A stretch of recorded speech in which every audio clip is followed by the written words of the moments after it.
Nice and easy. The Mandalorian Chapter 11 delivers an exhilarating combo of plot and world building, delving deep into the mythology of the Star Wars universe whilst also finding new ways to develop Din Djarin's character within its Mission of the Week formula.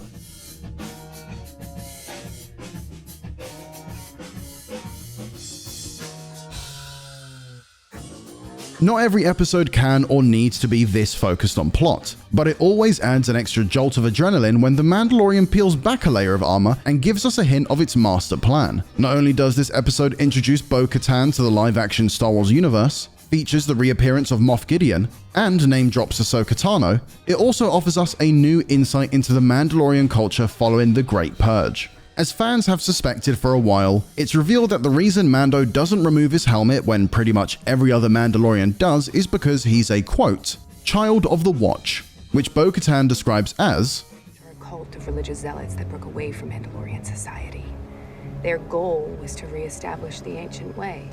Basically, he's been indoctrinated into a warrior clan that has a lot of very particular rules about what it means to be Mandalorian, even if it contradicts how other native-born Mandalorians live. That raises a larger question of how much Mando actually knows of true Mandalorian history. As we saw in the Clone Wars, Death Watch members, including Bo-Katan back in the day, were extremists. So it stands to reason that Mando and other foundlings were raised to know nothing of Mandalore's pacifist years or Duchess Satine's legacy. Like most zealots, Mando doesn't take too kindly to Bo-Katan shattering his beliefs about the way Mandalorians are supposed to behave. But maybe their meeting will pave the way for Din Djarin to be able to show his face a little more freely someday.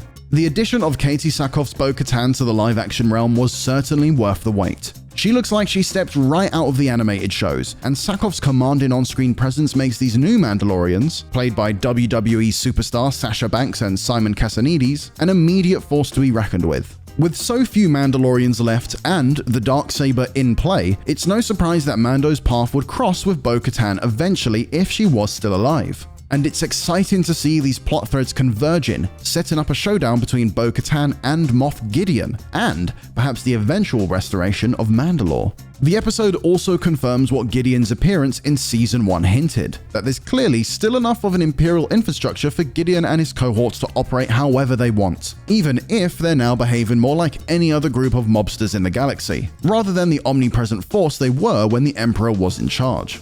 Despite only being around 30 minutes long, the shortest episode of the season so far, the heiress is dense enough to be entirely satisfying. It even finds time to redeem Baby Yoda for all his egg munching last week. Director Bryce Dallas Howard helms an exhilarating and fantastically plot-driven episode that gives us deeper insight into Mandalorian culture, and begins to tie the show's many plot threads together. Katie Sackhoff's live-action introduction to Bo-Katan is pitch perfect, while the action beats keep the tension high. If you want even more Mandalorian, then why not check out these videos?